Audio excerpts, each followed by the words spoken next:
All right, folks, welcome back. It's been a while, I know.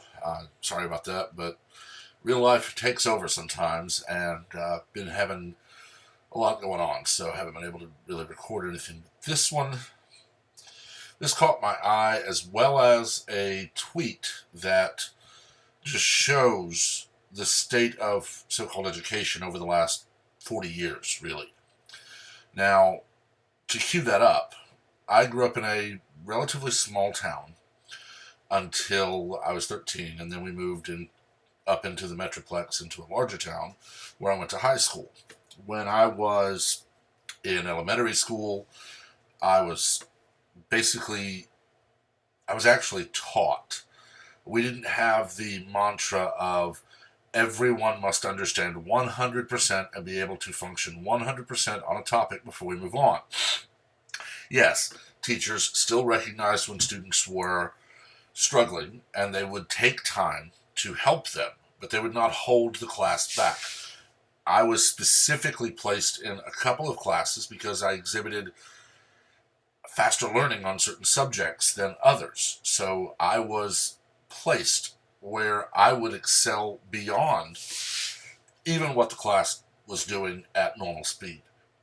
By the time I got to high school, we were starting to see inklings of the current liberal and politically correct version of education where, I'm honestly surprised I've not seen a curriculum where it states slavery was 100% American, all white men sailing to Africa and sailing right back to the U.S., which it was not.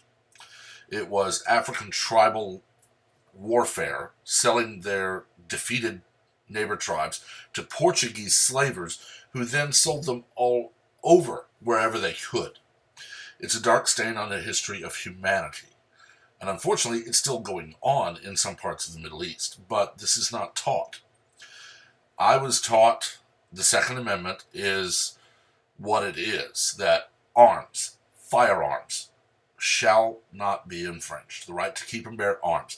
This does not say muskets only. This does not say whatever guns the Democrats want to let you keep. This says your right to keep and bear arms shall not be infringed.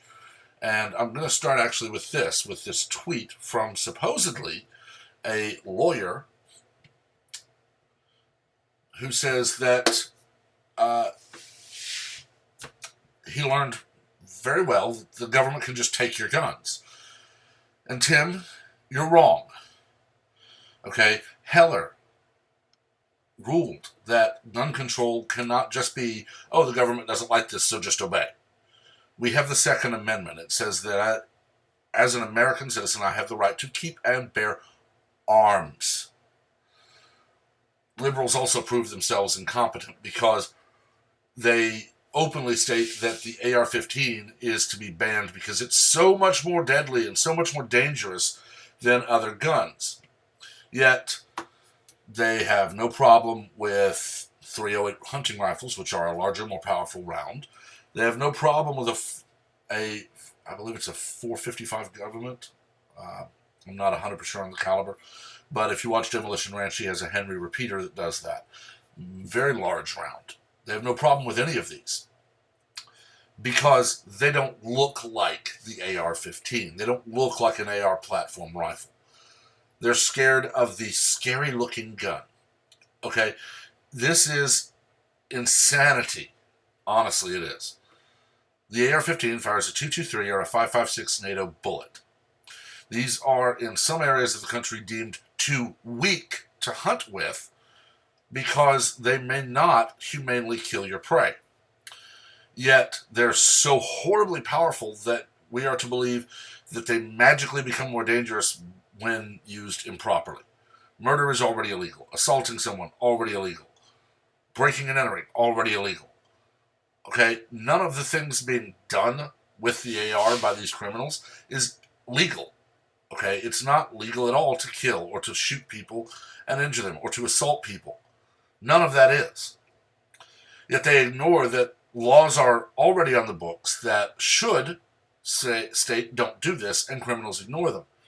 And they move to, we're going to take away your guns because criminals break the law. And unfortunately, it seems Governor Northam is already moving to do this. And let me get back to the actual article here. Hal Turner Radio Show. Governor Northam reportedly orders plans to cut electric, phones, and internet for gun confiscation. Now, I would ask, if I thought he would even see, or give an answer if he did, how the governor plans to circumvent the Fourth Amendment. Unreasonable search and seizure. Does he plan to issue a lawful warrant for every citizen of Virginia? Does he plan to do this? Or is he simply going to state, I am the ultimate law in Virginia, you will all obey, which probably is more likely for him. Looking at this, though, the governor of Virginia has allegedly ordered a small cadre of staffers to begin the process for determining how to cut off electricity, telephones and faxes, cellular phones, and data, as well as the internet, in areas where he plans to send Virginia National Guard troops to forcibly seize guns when the Democrat legislature convenes in January. The order was allegedly given to a small and trusted group of staffers, some of whom, it turns out, do not agree at all with this idea. This is dangerous. I'm not going to read the whole thing because I know you can. But this is dangerous. You cut power. What happens when someone who's on, say, a dialysis machine in that area or requires other medical support dies because he cut their power, cutting off their needed medical device? What happens when people won't open a door because there's no warrant and the National Guard just goes in blasting and a child dies? We've already seen in Connecticut where the red flag laws that they are so proud of led to the death of a man who simply won an argument. Yes, you're hearing that right. Two people were arguing. The man who won the argument, there was no violence, there were no threats, nothing. Simply a verbal argument. The man who won was then reported as a threat and later died because police shot him when he would not surrender his guns. He was robbed of his life after being robbed of his Fourth Amendment right, protecting against unreasonable search and seizure. He was never tried in court. He was never charged with anything. He was simply shot and killed because he told police, I've done nothing wrong. I'm not giving up my rights. I fully expect if Northam does this, for the reports to just basically overwhelm the media with how many people are shot on either side the second this happens. The mainstream media will ignore it. They will, of course, play it up as rogue, radical right-wingers trying to overthrow the government and the military just doing what they must. Northam will be deeply saddened by the loss of life of those who just don't see that this is needed to protect them. He will ignore all of this and likely will not even have a problem at the ballot box in his next election. And that only is because of course, election fraud. This is a man who reportedly was in blackface or a Klan outfit, Ku Klux Klan outfit. Those pictures came out, and he did not apologize. He gave a political apology, basically saying, I'm sorry, you're so stupid to think I would ever do anything wrong. Since I did it, it wasn't wrong. He gave a political apology, and he is still the governor. When you have Democrat by your name, the media ignores your crimes, ignores your abuse of power, ignores everything you're doing, and praises you for anything and everything they can. This is going to lead to a horrific situation. And unfortunately, it's going to be used by the media, used by Democrats in D.C., and used by anyone else who can to prove the need for gun control. I expect when this happens, and at the very least we have prisons filling up with people who prior to this order had no criminal record. Okay, these are people who have lived their lives as law-abiding citizens, productive members of society. All they have is that they refuse to bow down to Northam and surrender their guns. When they're either in jail, their lives ruined, or dead, their lives taken, expect the D.C. Democrats to decry the rampant rebellion of American citizens who will not just simply allow them to pass common sense gun control. You know, there's a line in a Charlie Daniels song: "You're trying to take my guns away, and that would be just fine. If you take them away from the criminals first, I'll gladly give you mine." Well, I would disagree with the very affable Mr. Daniels. I'm not giving mine up, because you'll never take them away from all the criminals. If you actually solve street crime, you still have Washington, D.C., a den of vipers.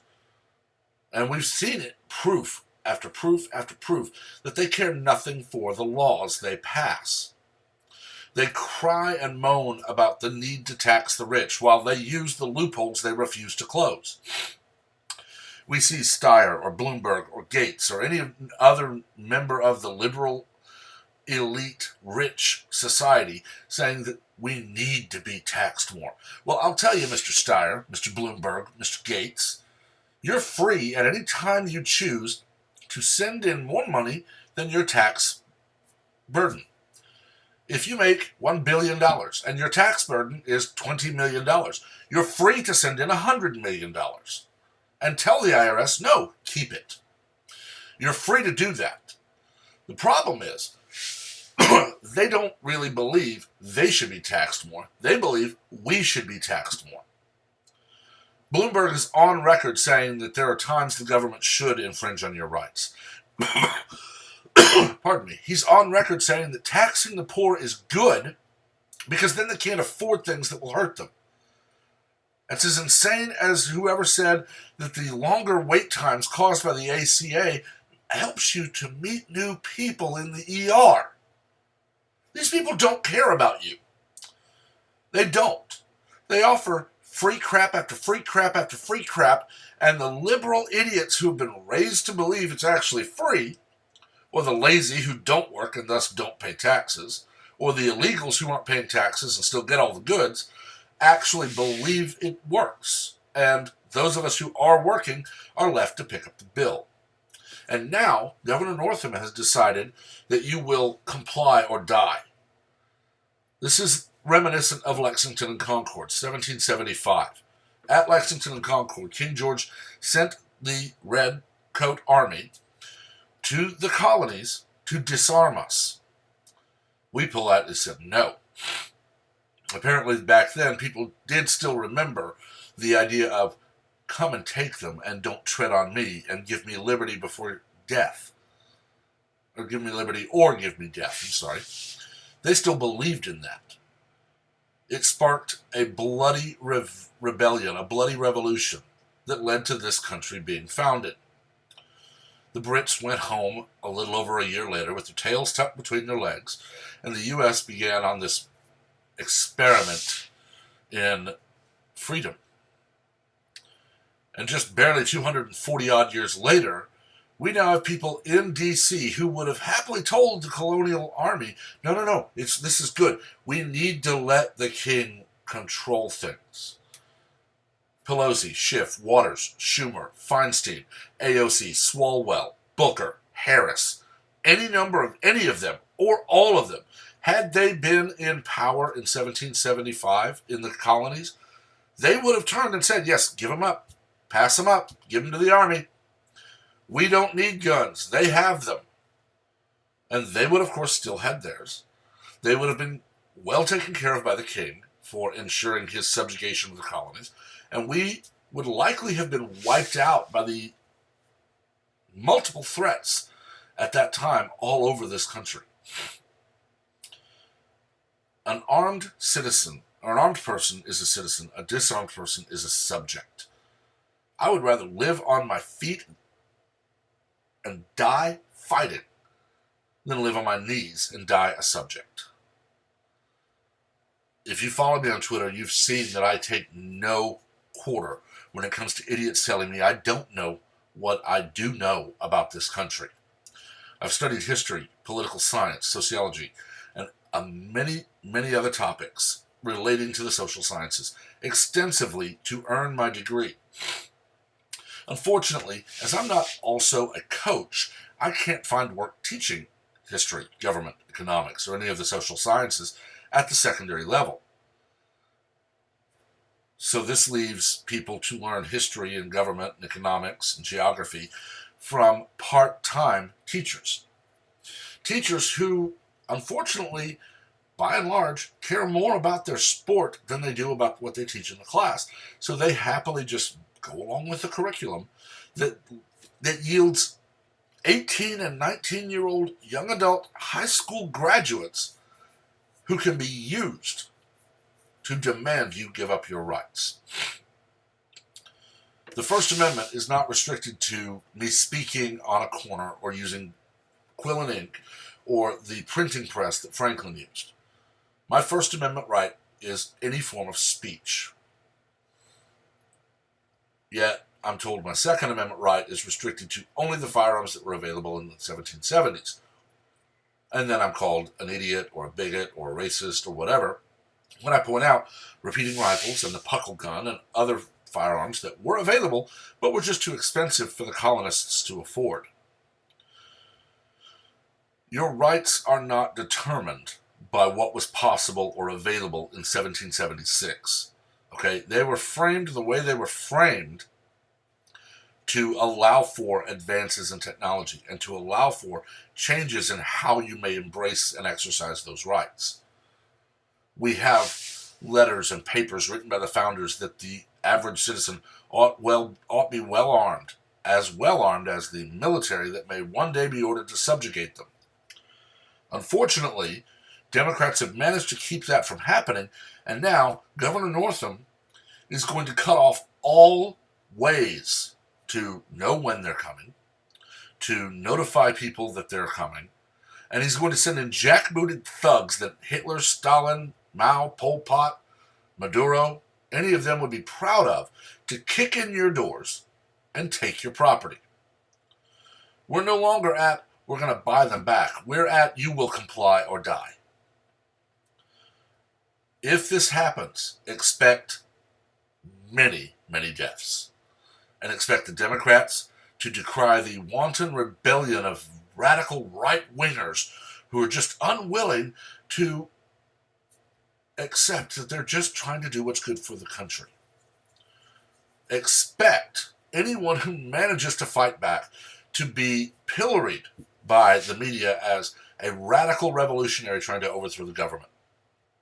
Expect Northam to be tearful and so sorry for any deaths, but they were unavoidable.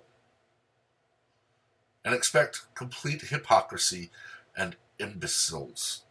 I don't even know if that can be made an adjective, but idiocy from every liberal on the planet, crowing and praising Northam and decrying anyone who is unwilling to be a subject. I've talked long enough on this. I'm talked out. You can read the article. All my information is in the description. You can leave comments. Please do. Just remember, keep them civil. We don't learn from arguments and screaming. We learn from a good debate. Beyond that, please make sure to like and subscribe so that I can keep doing this more and more. Maybe ultimately actually make a go at this. But I am not going to stop. I have to worry about real life first. But until next time, everyone have a wonderful day.